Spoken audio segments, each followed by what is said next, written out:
Hi all, welcome back to the Sunshine Show. Thank you for being here. Remember to sub and ring that bell. Well, Ellen DeGeneres reckons the woke left have come out and they said she's not good enough anymore. For starters, she used to hang around George Bush, you know, the Republican.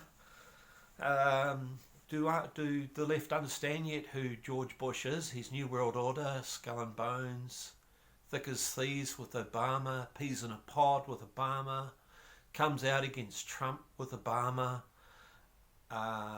When he can, he goes against Trump whenever he can. He's never been on Trump's side. He's New World Order, that's what he used to say before 9/11, New World Order, time for New World Order. He was the first to come out and say it, and people weren't ready for it because it was still a conspiracy theory.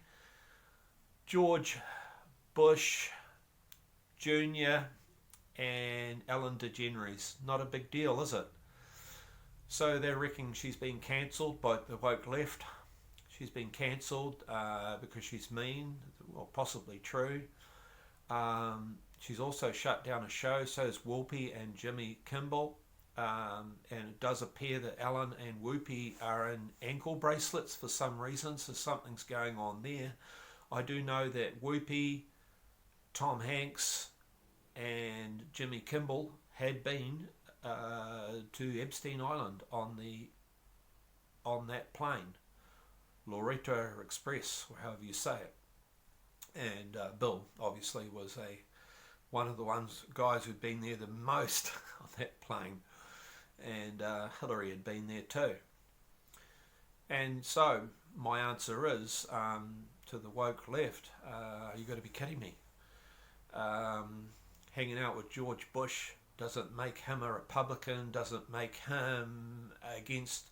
See, what you're standing for when you vote Democrats, you're standing for New World Order, and you're standing for our freedoms being removed, because the left don't represent freedoms anymore. The left don't represent blacks anymore. They represent civil war and unrest.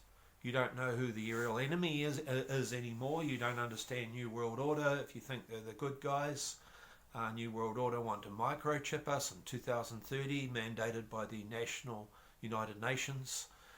And there's a lot of things happening.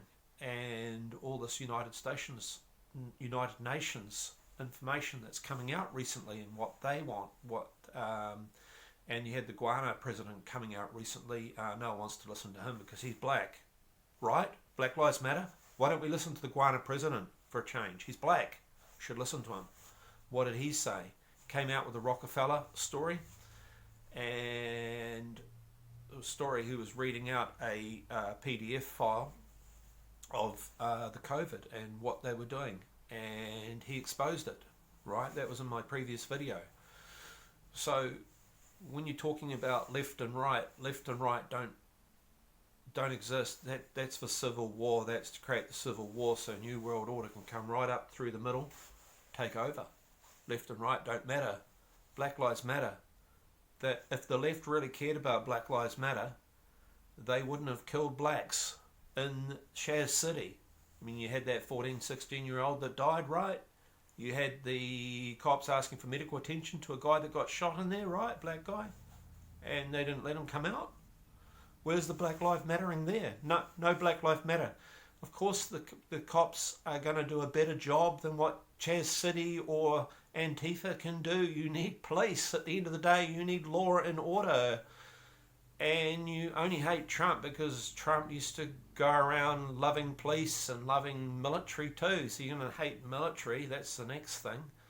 At the end of the day, you need middle-income businesses, because it's the middle-income businesses, the self-employed people that are employing you. So when you work for a company, you get minimum wage, you get casual rates, you don't work full-time.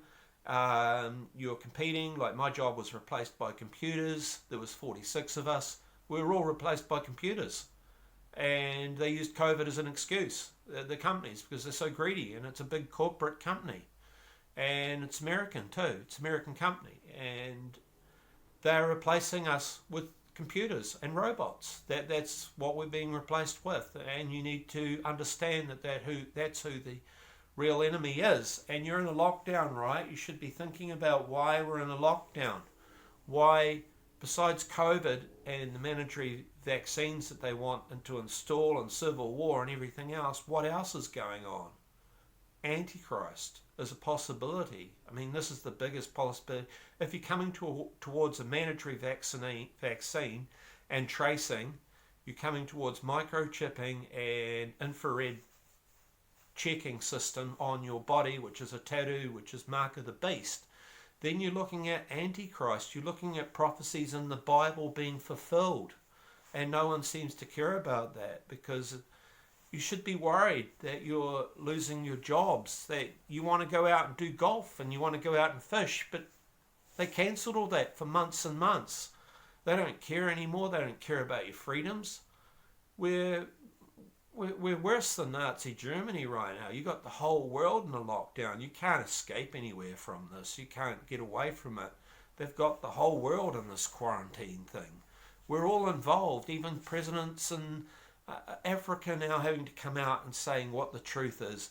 Wave 3 of the virus is going to be 30% deaths. Does anyone care about that?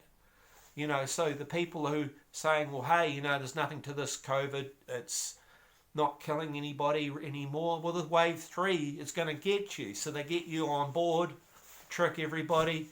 We're in crazy times. Where is everyone? Where are all the vloggers coming out against this? You know, where are we? Are we going to do anything about it? Are we just going to keep on fishing? Are we just going to keep on ignoring it? Keep on playing with the dog and the cat in the street? If you really care about your family, you'd be worried. So this Epstein Island thing, with Ellen and everything, this Epstein Island, fix the whole elite system. Are we going to let Maxwell get away with it? Are you going to be serious? I mean, this takes down the cabal. This takes it all down. If it doesn't come down, then you have to think who the Antichrist is, because the Antichrist will protect the cabal, probably. Or he doesn't want the cabal. He just wants full control himself. You've set this up for me, you guys. You're gone. You know, I don't need you anymore. Anyway, you know, just because people think the devil and the Antichrist is evil, it's like, well, no, you guys have crossed the line. We weren't that evil. I mean, I have a relationship. I mean, God has a relationship with the devil, because they like talking with Job, right? They're not that evil. You know, they're not as evil as what you guys were doing. So you're becoming more evil than the devil. What do you think's going to happen? You're on the cutting block. You're doing things to children and stuff like that. And Epstein Island, you're in a lot of trouble. So we're in a world now, people don't understand. They don't understand what's going on here. The Nephilim and DNA, and you want to bring it out and make your cells more evil. I mean, the Nephilim was so bad that, you know, God had to get them to kill each other. And the watchers, the fallen angels, the firstborns, had to watch because they were so evil, had to watch them die. And now that Nephilim blood is in us. And you want to bring that out. You want to bring that. It's more evil than the fallen angels. They were so evil they had to be killed off. Do you understand? Anyway, thank you. I don't think people really get